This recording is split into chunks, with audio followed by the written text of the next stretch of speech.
Hello guys! Hello Scorpio! Welcome dito sa aking channel, Kapalaran 888 Scorpio.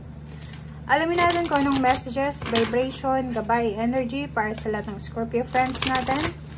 Unang linggo ng April 2024, Scorpio. Ano bang messages na gustong ipadala sa iyo ng ating baraha, Scorpio? 3 cards. Okay, Scorpio, a blessing of forgiveness, 31-4, a blessing on your day, a blessing of the earth. Wow. So, yun. Ang 3 cards na to is parang, kung makikita mo, Scorpio, parang wina-warningan tayo ng ating Panginoon na kailangan nating maging humble. Blessing of the earth eh. So, parang kailangan mong i-remind, Scorpio, yung sarili mo na you're super blessed, na buhay ka, na andyan ka sa mundong ibabaw. And if may mga issues ka, na yamot ka, pagod ka, alam mo yung multitask ka, like gabi, nagtatrabaho sa umaga, nagtatrabaho, problema sa pamilya, problema sa relationship, problema sa trabaho, huwag kang masyadong magpanik sa araw na ito, or sa weekend na to, or sa week na to. Kasi, sinasabi ng barahan na, blessed ka pa rin, kasi may trabaho ka. Blessed ka kasi may pinoproblema kang pamilya. Blessed ka kasi may pinoproblema kang relationship. Blessed ka kasi wala kang sakit, diba? So, kailangan mo daw ma-appreciate sa linggong ito. Be humble and be true to yourself. Kailangan mo ma-appreciate yung blessings na meron ka ngayon sa mundong ibabaw. And number 31, 4, a blessing of forgiveness. If meron kang mga grudges, resentments, kailangan mo nang pakawalan ito.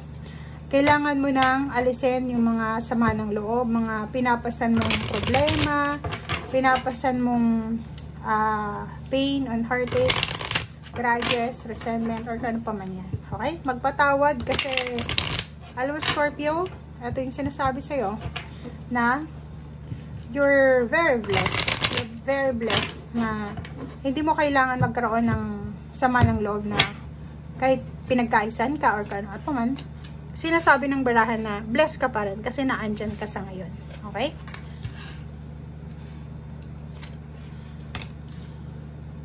Okay. So, yun. This week din, kung makikita mo dito, maraming new beginnings na papasok sa buhay mo. Okay? Papasukin mo. Diba? So, stability din yan. Number 4. Sinasabi ng barahan na may magbubukas na opportunity para sa iyo, Scorpio. Hindi lang para sa iyo, kundi sa buong pamilya mo. So, pwedeng may naka-destiny ditong relationship, destiny partnership, baby, bagong miyembro ng pamilya, or pwedeng lilipat ka sa bagong tirahan mo, lilipat ka sa bagong trabaho mo, or lilipat ka sa kung ano man to. So, it's a progress.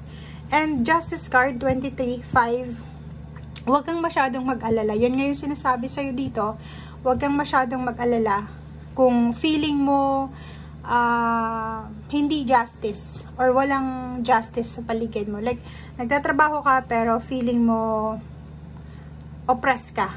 Diba? Yung sa trabaho, halimbawa sa pinagtatrabahuan mo sa ngayon, feeling mo hindi makatarungan yung ginagawa sa'yo na pasweldo or pakain.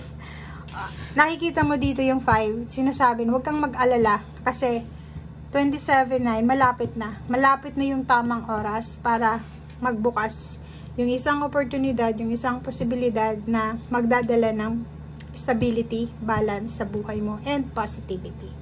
Okay? So, huwag kang mawala ng pag-asa.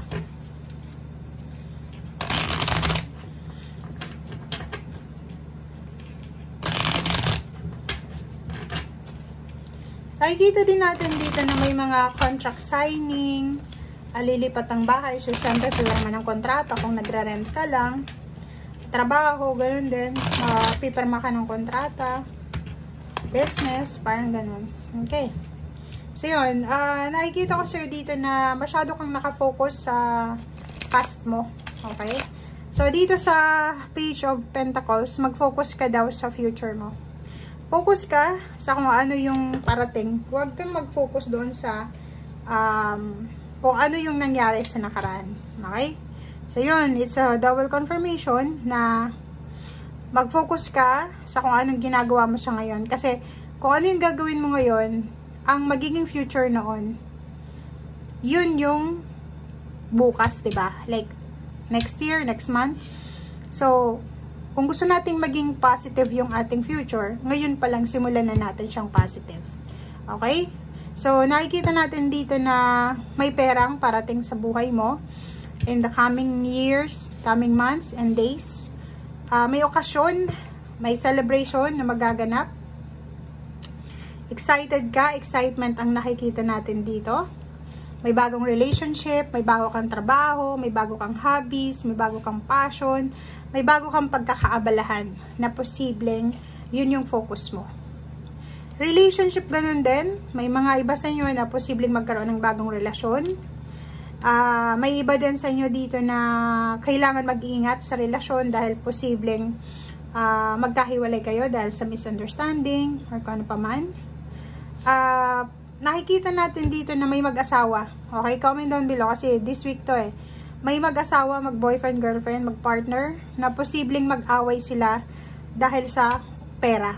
Okay, pwedeng pag-awayan nila yung pera. So, kung makikita mo to, medyo nagdadalawang isip ka sa karelasyon mo sa ngayon, lalo na kung live-in partner pa lang kayo. Nakikita ko sa'yo dito na medyo ano ka, hindi ka sigurado kung etong karelasyon mo ba na to is siya na ba talaga or may mas mabuti pa kaysa sa kanya. Parang ganun yung sinasabi ng barahan. Nako. So yun, nahihirapan ka ngayon. Pwedeng this week, medyo mag-iisip ka eh. Kasi mas importante sa'yo yung future mo. Importante din sa'yo yung kung ano yung emotional na goals mo sa buhay. Kaso lang, pag hindi ka na masaya talagang kailangan mo nang mag-decision. So, nakikita ko sir dito na hindi ka na masaya, hindi ka kontento. So, parang mayroon kang gustong gawin, like paghihiwalay. Or sawang-sawa ka na sa mga selos, away, or kano pa man. Gusto mo na ng freedom eh. Nandito yung Queen of Wands na sinasabi na gusto mo nang makaalis sa sitwasyon.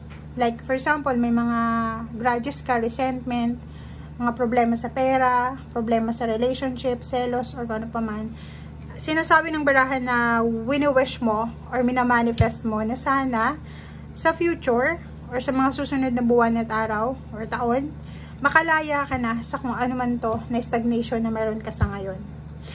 Kita mo to na chariot. Ang chariot na to is parang gusto mong puwersahin yung pagbabago sa buhay mo. Gusto mong yung nakikita ko sa'yo dito, sobra kang workaholic, sobra kang hardworking. Kasi gusto mong makuha yung peace and harmony eh. Mapapera man siya or emotional. So yun, parang nakikita ko sa'yo dito, nagtatrabaho ka sa gabi, sa umaga. Sobrang hardworking na Scorpio ito kasi gusto nyong maging maayos yung takbo ng inyong buhay, financial, and then pamilya. Okay? Thank you guys. Bye!